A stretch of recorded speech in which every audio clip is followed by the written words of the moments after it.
हम लोग जब 4 जून के नतीजे चल रहे थे, मैं तो अपने काम में कुछ व्यस्त था। बाद में फोन आना शुरू हो गए, तो मैंने किसी को पूछा, यार ये तो ठीक है आंकड़े वांकड़े, तो मुझे ये बताओ कि ईवीएम जिंदा है कि मर गया?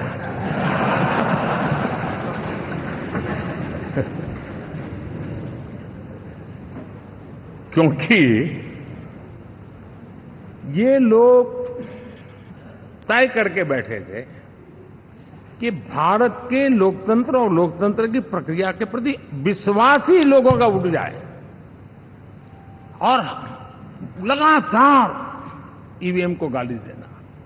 और मुझे तो लगता था कि शायद इस बार वो ईवीएम की अर्थी का जुलूस निकालेंगे, लेकिन 4 जून शाम आते आते उनको ताले लग गए, ईवीएम ने उनको चुप कर दिया।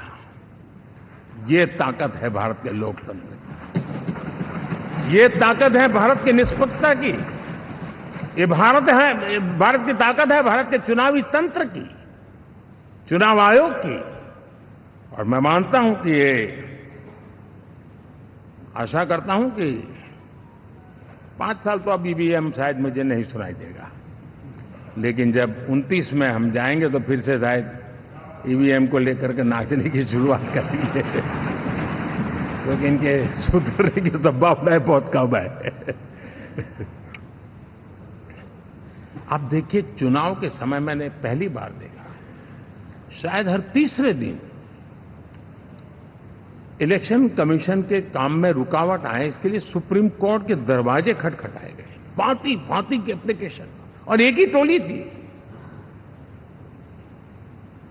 और लोकतंत्र के प्रति जिनका भरोभार अविश्वास है, ऐसे लोग सुप्रीम कोर्ट का उपयोग करते हुए कैसे रुकावट डाले, इसका निरंतर प्रयास करते रहे।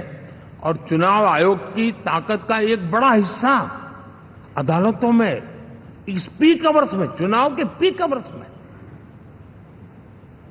यानी कितनी निराशा लेकर के ये लोग मैदान में आए थे कि उन्होंने पूरा हमला उसी इंस्टीट्यूट पे लगा दो, ताकि चुनाव के कोई भी परिणाम आए, हम दुनिया के सामने भारत को भी बदनाम कर लें।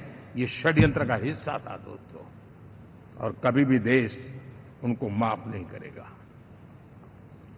साथियों, इंडी गठबंधन वाले जब ईवीएम का विरोध करते हैं तो मैं सिर्फ एक चुनाव के रूप में नहीं देख रहा। मैं मानता हूं ये लोग मन से पिछली शताब्दी के सोच वाले लोग हैं। वे टेक्नोलॉजी को हम महत्व न समझते हैं, न टेक्नोलॉजी स्वीकार करने को तैयार है। और ये सिर्फ ईवीएम में दिखाई दिया, ऐसा नहीं, यूपीआई में दिखाया। जब हमने कहा कि हिंदुस्तान के लोग डिजिटल ट्रांजैक्शन करेंगे, फिनटेक की दुनिया में आज हिंदुस्तान का नाम हो गया, मानने को तैयार नहीं। आधार आज देश की एक पहचान बना है। मैं तो देख रहा हूं कि मुझे कई देश कहते हैं कि हमें आधार की पद्धति से आगे बढ़ना है, आप कैसे मदद कर सकते हैं। उस आधार को रोकने के लिए सुप्रीम कोर्ट में बार बार जाकर के परेशानियां पैदा की। यानी मूलतः ये प्रगति के विरोधी, आधुनिकता के विरोधी, टेक्नोलॉजी के विरोधी इंडी अलायंस हमने देखा है। साथियों, इस देश के लिए ये भी चिंता का विषय है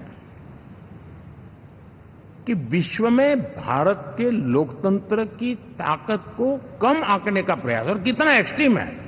मैं दुनिया में ढोल पीट रहा हूं कि हम मदर ऑफ डेमोक्रेसी है, और ये दुनिया में जाकर के बता रहे नहीं हमारे देश में तो डेमोक्रेसी ऐसा कुछ नहीं, कि वो मोदी बैठ गया है, वो एक चाय बेचने वाला यहां पहुंच कैसे गया, कुछ तो गड़बड़ की होगी।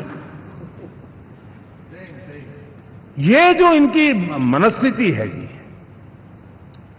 भारत के नागरिकों को चुनाव प्रक्रिया के प्रति अविश्वास पैदा करने का जो उनका षड्यंत्र है, मैं मानता हूं कि अब दुनिया भी भारत के लोकतंत्र की विविधता, विशालता, व्यापकता, गहनता, इन सबको भी जानने समझने के लिए आकर्षित होगी।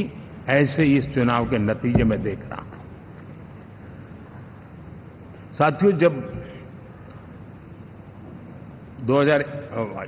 1 तारीख को मतदान पूरा हुआ और 4 तारीख को काउंटिंग, इस बीच की चीजों को आप देखिए। योजनाबद्ध तरीके से देश को हिंसा की आग में झोंकने का बयान दिए जाते थे।